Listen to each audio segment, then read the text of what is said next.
Good evening friends. मैं आपके YouTube channel अमर GS classes में हार्दिक स्वागत करता हूं। मैं बिल्कुल ठीक हूं और उम्मीद करता हूं कि आप सभी एकदम बिल्कुल ठीक होंगे। तो जैसा कि हमने वीडियो चंपारण आंदोलन इससे पहले बताया, फिर अहमदाबाद मिल मजदूर आंदोलन बताया, फिर खेड़ा सत्याग्रह, ये सब कुछ बता चुका हूं। उसके आगे अब ये देखेंगे। वीडियो शुरू करने से पहले एक छोटी सी ये बात कि कल अभी हमारे एक प्यारे स्टूडेंट ने फ़ोन किया और वो बताएं कि उनके गांव में जैसे कोई आपसी किसी का झगड़ा होगा और ये तैयारी करते हैं इनको फर्जी एफआईआर में फंसाने की, मतलब कुछ चाल चला गया है। तो देखो उसमें क्या होता है ना, तो काफ़ी परेशान था बच्चा। तो मैं अब जो भी वीडियो बनाऊंगा जल्दी बनाऊंगा। एफआईआर क्या होता है, फर्जी एफआईआर से कैसे बचा जाए, चार्जशीट क्या होता है, क्या चार्जशीट क्या होता है, फिर उसके बाद एंटीसिपेटरी बेल कैसे लिया जाता है, रेगुलर बेल कैसे लिया जाता है, आपको कैसे बचना है, एफआईआर क्या होता है, एनसीआर क्या होता है, वारंट क्या होता है, सम्मन क्या होता है। इन सब चीज़ों के बारे में मैं आपको बहुत ही बेहतरीन वीडियो प्रोवाइड करूंगा। शायद यूट्यूब पे आपको वैसा कोई वीडियो मिलेगा, लेकिन बहुत ही बेहतरीन तरीके से आपको बताऊंगा, क्योंकि ये तो हमारा डिपार्टमेंट ही है। तो मैं थ्योरेटिकल और प्रैक्टिकल दोनों नॉलेज है, डेली का हमारा यही का काम है, ठीक है। तो चलिए इसमें बहुत अच्छे से आपको जल्द ही वीडियो मिलेगा। चलिए समय वेस्ट ना करते हुए, टाइम वेस्ट ना करते हुए मेन मुद्दे पे आते हैं, टॉपिक पे आते हैं। और आज के टॉपिक फिर वहीं कहाँ से शुरू करना था, जलियांवाला बाग हत्याकांड। आज देखते हैं कि जलियांवाला बाग हत्याकांड क्या था, कैसे हुआ था, कौन सी कमेटी इसकी जांच के लिए आती है, ठीक है। अब ये होता है कि हमने बताया था आपको बाबू कि वहाँ पे मतलब वो इससे पहले जो 5 लोगों की, सैफुद्दीन किचलू की गिरफ्तारी के बाद फिर भीड़ इकट्ठा होती है, 5 अंग्रेज़ों की हत्या कर दी जाती है। उसके बाद क्या होता है, इससे अंग्रेज बौखला जाते हैं।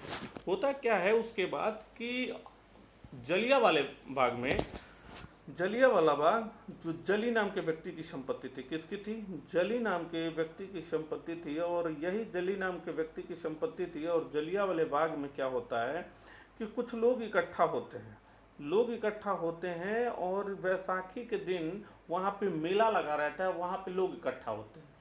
यहीं पे जनरल डायर आता है और पूरे चारों तरफ से उस मतलब जलियांवाले बाग को बंद कराता है और निर्दोष जनता पर गोली चलवाता है, निर्दोष जनता पर गोली चलवाता है। चारों तरफ तीतर बीतर जनता इधर उधर भाग रही है और ये कुकुरा क्या करता है, मतलब निर्मम तरीके से निर्दोष जनता की हत्या कर देता है। सरकारी आंकड़ों की बात की जाए ना, तो इसमें सरकारी आंकड़ों की बात की जाए तो 379 व्यक्ति मारे गए, जबकि वास्तविकता रियलिटी देखा जाए ना बेटा, तो वो संख्या 1000 से अधिक थी। इसमें क्या होता है कि देखो गद्दार हर जगह होते हैं ना। हंसराज हंसराज हंसराज नामक व्यक्ति ने डायर की सहायता की थी। किसने, हंसराज नामक व्यक्ति ने डायर की सहायता की थी। गोलियां यहाँ पे जनरल डायर चलवाता है, बहुत लोग मारे जाते हैं। और इन्हीं सब दृश्य को देखता है उस समय एक मासूम सा बच्चा देखता है। और वो मासूम सा बच्चा रहता है उधम सिंह। कौन था, उधम सिंह। और यही उधम सिंह और यही माई का लाल क्या करेगा, बाद में इस कुकुरा को मौत के घाट उतारेगा। तो देखो ये सब होता है, ये बुकिश लैंग्वेज है, तो आप पढ़ लीजिएगा, एक नोट्स की लैंग्वेज है, लेकिन मैं आपको अपने लैंग्वेज में समझाने का प्रयास कर रहा हूँ, तो ध्यान दीजिएगा इस पर। अब होता क्या है कि यहाँ से गोली जब चलवाता है, अब जितने भी अंग्रेज अधिकारी रहते हैं सब लोग इसका सपोर्ट करते हैं। वो कहते हैं कि जनरल डायर ने स्थितियों को जैसे भापा उस तरीके से एक्शन लिया, बिल्कुल सही है। कोई इसको शेर की उपाधि प्रदान कर रहा है, तो कोई कुछ की उपाधि प्रदान कर रहा है।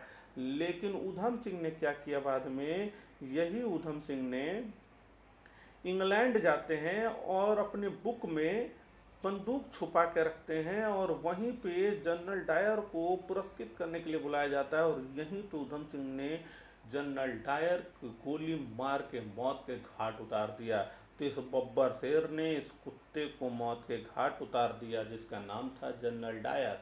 जो जलियांवाला बाग हत्याकांड, तो याद रखने लायक फैक्ट क्या है कि जलियांवाला बाग हत्याकांड कब हुआ था, 13 अप्रैल वैशाखी के दिन। कब, 13 अप्रैल बैसाखी के दिन 1919 में किसने गोली चलवाई थी?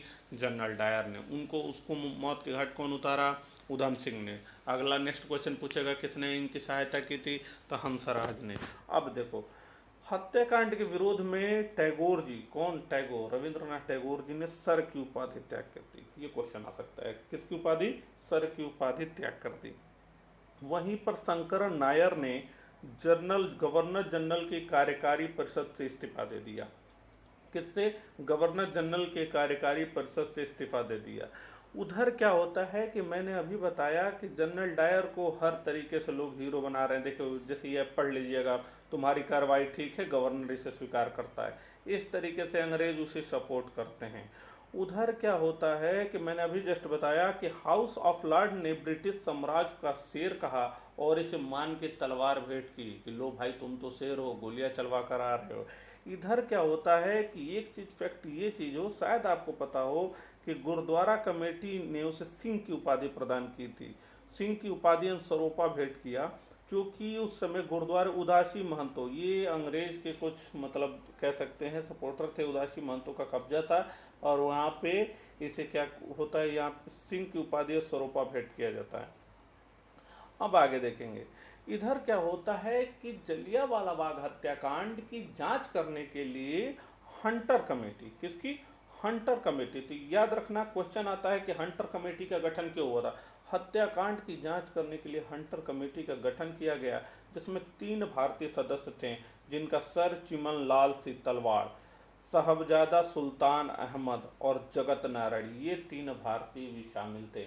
जलियांवाला बाग हत्याकांड होता है, हंसराज ने जनरल डायर की मदद की, उधम सिंह ने जनरल डायर को गोली मार के हत्या कर दी।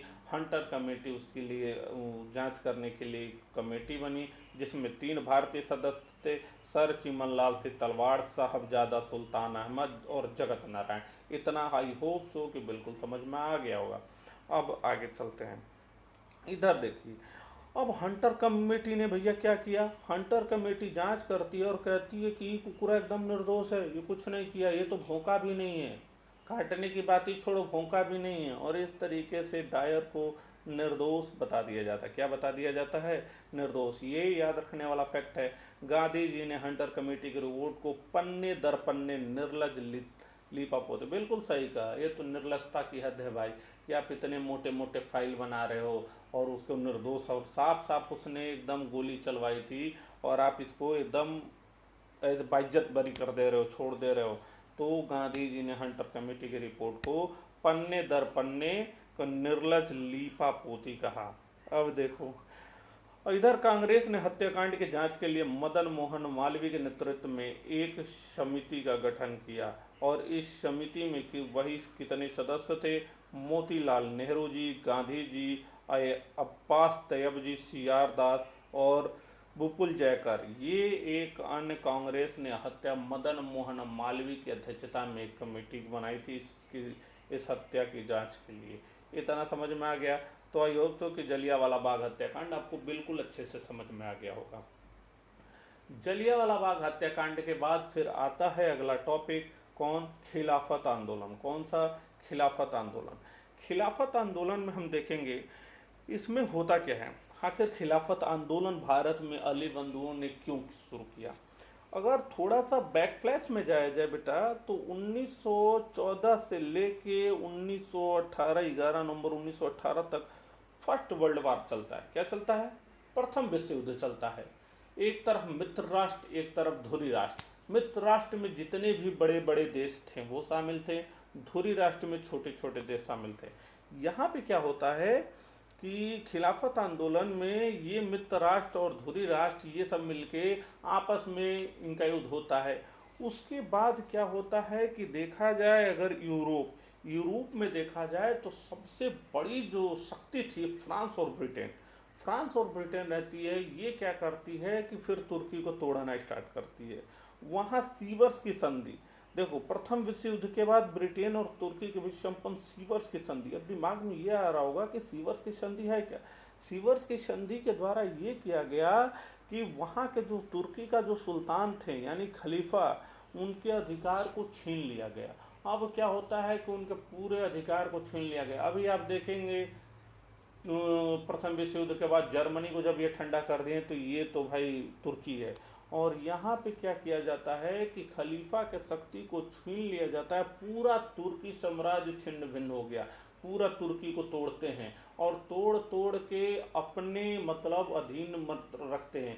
ये ना कि जैसे मान लो तुर्की को तोड़ा तो स्वतंत्र नहीं छोड़ा, अपने अधीन रखते हैं। इस तरीके से यहाँ पे सीवर्स की संधि के द्वारा तुर्की का जो सुल्तान था, खलीफा था, और उनके शक्ति को छिन्न भिन्न कर देते हैं और उनको मतलब एकदम उनकी अवहेलना करते हैं। ये सब घटना जैसे ही होती है तो इस्लाम को ध्यान में देते हुए यहाँ पर भारत में क्या होता है, भारत में विरोध शुरू करते हैं। और शौकत अली और मोहम्मद अली, इनको ये लगता है कि ये चीज़ मतलब एक मुसलमानों का अपमान है और खलीफा से अनुचित व्यवहार का अंग्रेज़ों के खिलाफ भारतीय मुसलमानों का आंदोलन था। ये कहते हैं कि तुर्की में खलीफा से दुर्व्यवहार हुआ है और इसी दुर्व्यवहार के चलते यहाँ पे खिलाफत आंदोलन होता है। यानी कि घटना क्या थी, सीवर्स की संधि के तहत प्रथम विश्व युद्ध के बाद 1900 प्रथम विश्व युद्ध जैसे ख़त्म होता है, उसके बाद सीवर्स की संधि के तहत तुर्की के जो खलीफा थे उनकी शक्ति को कम कर देते हैं, अंग्रेज उन शक्ति को छीन लेते हैं और उनकी मतलब तुर्की को जगह जगह से तोड़ते हैं और उस पर अपना अधिकार करते हैं। यहाँ पे भारतीय में मोहम्मद अली बंधु, इनको कहा गया, मोहम्मद अली और शौकत अली भाई थे, के नेतृत्व में खलीफा से व्यवहार अच्छा ना करने के कारण भारत में एक आंदोलन चलाया गया, किनके खिलाफ, अंग्रेजों के खिलाफ। समझ में आया, इसी को क्या कहा गया, खिलाफत आंदोलन कहा गया। अब देखो, खिलाफत आंदोलन, गांधी जी को लगता है कि मौका बहुत बढ़िया है, बढ़िया से गरम लोहे पे हथौड़े मारने का समय आ गया है दोस्तों। इसी समय गांधी को लगता है कि अगर इस समय मैं मुसलमानों का साथ देता हूँ तो मुसलमान और हिंदू में क्या होता है, एक मित्रता पूर्वक व्यवहार और हो जाएगा और हम दोनों मिलकर अंग्रेजों के खिलाफ खड़े होंगे तो संगठन में यूनिटी इज स्ट्रेंथ, संगठन में शक्ति होती है, निश्चित रूप से अंग्रेजों के खिलाफ हमारी जीत होगी। इस तरीके से गांधी भी खिलाफत आंदोलन में अली बंधुओं का भरपूर साथ देते हैं।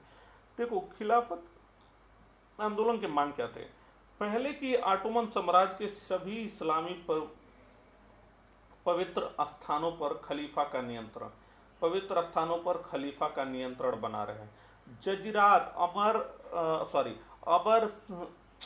अरब, सीरिया, इराक, फिलिस्तीन इस्लामिक संप्रभुता को अधीन है। संप्रभुता क्या होता है, संप्रभुता कमेंट करके बताइए, फिर उसके बाद पॉलिटी में बताऊंगा संप्रभुता क्या होता है, किस चीज़ को संप्रभुता क्या होता है, गणराज क्या होता है, ये सब मैं पॉलिटी में बताऊंगा, लेकिन संप्रभुता के बारे में कमेंट करके आप बिल्कुल बताइए।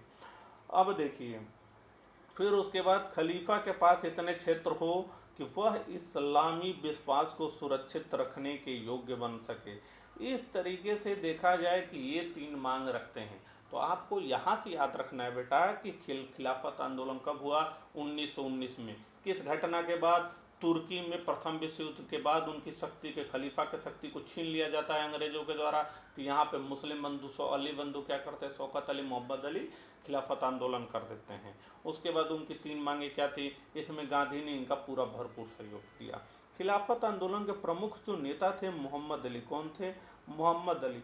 और यही मोहम्मद अली का जो समाचार पत्र कौन था, कामरेड। 100% क्वेश्चन फिक्स है, ये आएगा ही आएगा, मैक्सिमम एग्जाम में आता है। जिसको मैं अंडरलाइन कर रहा हूँ बेटा, जिस पे फोकस कर रहा हूँ उस चीज़ को पढ़ लो।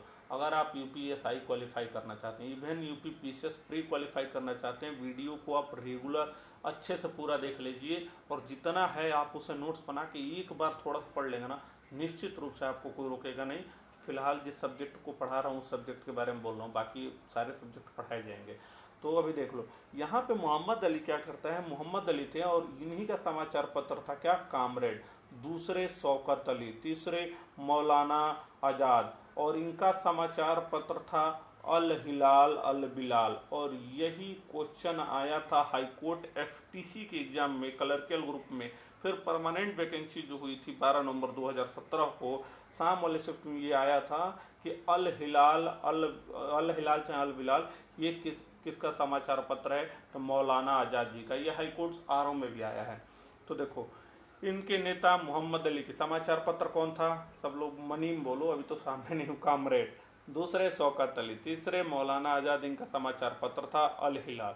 तीसरे हकीम अजमल खान, कौन, हकीम अजमल खान। और चौथे हसरत मोहानी, ये इनके प्रमुख नेता थे।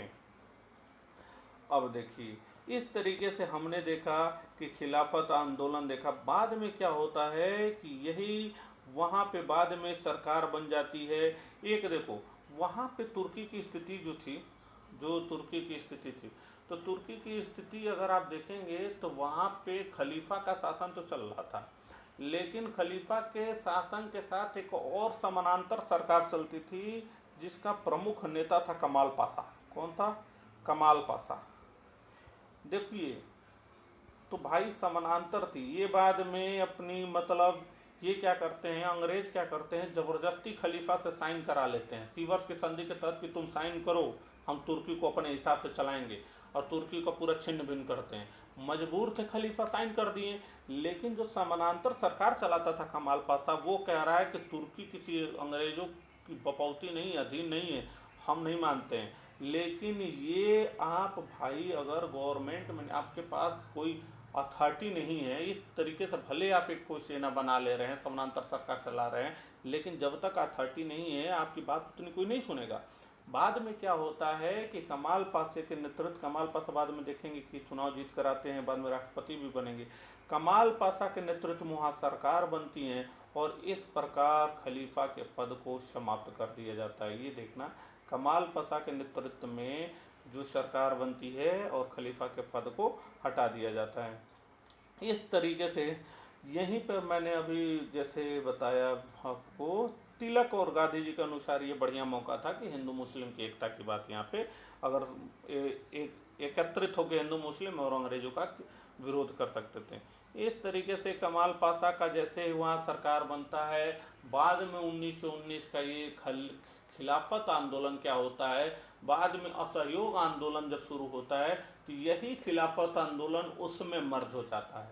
तो खिलाफत आंदोलन मर्ज इनटू असहयोग आंदोलन जो होता है ना, इसमें आपको मर्ज हो जाता है। और इस तरीके से आपने देखा, मतलब आप मूल रूप से खिलाफत आंदोलन, कमाल पाशा की वहाँ पे गवर्नमेंट बन जाती है, वहाँ से खिलाफत आंदोलन समझ लीजिए कि समाप्ति की तरफ बढ़ जाता है। ठीक है, इस प्रकार हमने आज के वीडियो में ये देखा बेटा कि आपका खिलाफत आंदोलन देखा और जलियांवाला बाग हत्याकांड देखा। एक बार फिर से रिवीजन कर लेते हैं। जलियांवाला बाग हत्याकांड बैसाखी के दिन 13 अप्रैल 1919 को हुआ। कब हुआ, 13 अप्रैल 1919। ठीक, किसने गोली चलवाई, डायर ने। डायर को किसने मारा, उधम सिंह ने। किसने मारा, उधम सिंह ने। अब देखो, उधम सिंह ने, उसके बाद जितने भी उसके इस हत्याकांड की जांच करने के लिए कौन सी समिति बनी, हंटर समिति। हंटर समिति में कितने भारतीय थे, 3 भारतीय थे, शीतलवाड़, ये सब बता चुका हूँ, देख लेना पीछे वीडियो बैक करके। अब देखो, हंटर समिति ने क्या किया, उसको एकदम बेइज्जत बरी कर दिया। कांग्रेस ने मदन मोहन मालवीय की अध्यक्षता में एक कमेटी की अध्यक्षता की थी, और मदन मोहन मालवीय की अध्यक्षता में एक कमेटी बनाया था कि इसकी जांच हम लोग अपने तरीके से करेंगे। फिर उसके बाद हमने देखा कि उधम सिंह मौत के घाट उतार देते हैं। फिर खिलाफत आंदोलन, फिर तुर्की में सीवर्स की संधि याद रखना, उसके तहत खलीफा से ज़बरदस्ती अंग्रेज साइन करा लेते हैं और तुर्की का छिन्न भिन्न करते हैं, खलीफा के अधिकार को छीन लेते हैं। भारत में शौकत अली और मोहम्मद अली, अली बंधु, खिलाफत आंदोलन के लिए वो करते हैं, खिलाफत आंदोलन कर देते हैं। बाद में खिलाफत आंदोलन, कमाल पाशा की गवर्नमेंट बन जाती है, तो खिलाफत आंदोलन अपने समाप्ति की तरफ, और यही खिलाफत आंदोलन असहयोग आंदोलन में मर्ज हो जाता है। तो आज के वीडियो में इतने तक। फिर फिर नेक्स्ट वीडियो में बहुत जल्द मिलेंगे। और जो वीडियो आपसे कहा गया है कि झूठे एफआईआर से कैसे बचा जाए, एफआईआर 154 सीआरपीसी में दाखिल होता है और जो चार्जशीट होती है 173 सीआरपीसी में दाखिल होती है। फिर सम्मन 2 प्रति में जारी होता है। वारंट कब होता है, BW 10,000 क्या होता है, NBW क्या होता है, चार्जशीट कैसे कितने दिन में सबमिट होती है, कि किसमें कितने दिन का सज़ा का प्रावधान है, बिल्कुल ये आपको जानकारी के लिए बताया जाएगा।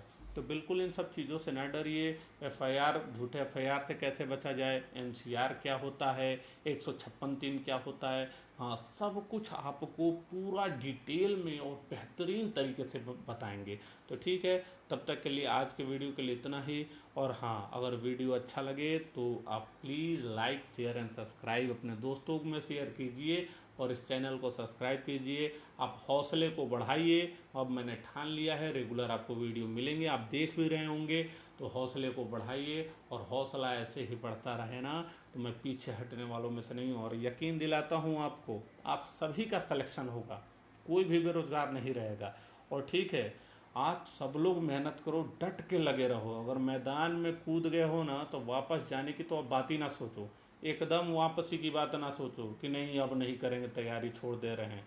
जितना वापस जाओगे, थोड़ा सा और मेहनत कर लोगे ना, 100% सिलेक्शन होगा। ये मंजिल, ये सुनहरी मंजिल आपका इंतज़ार कर रही है, एक कदम और बढ़ा के देखिए।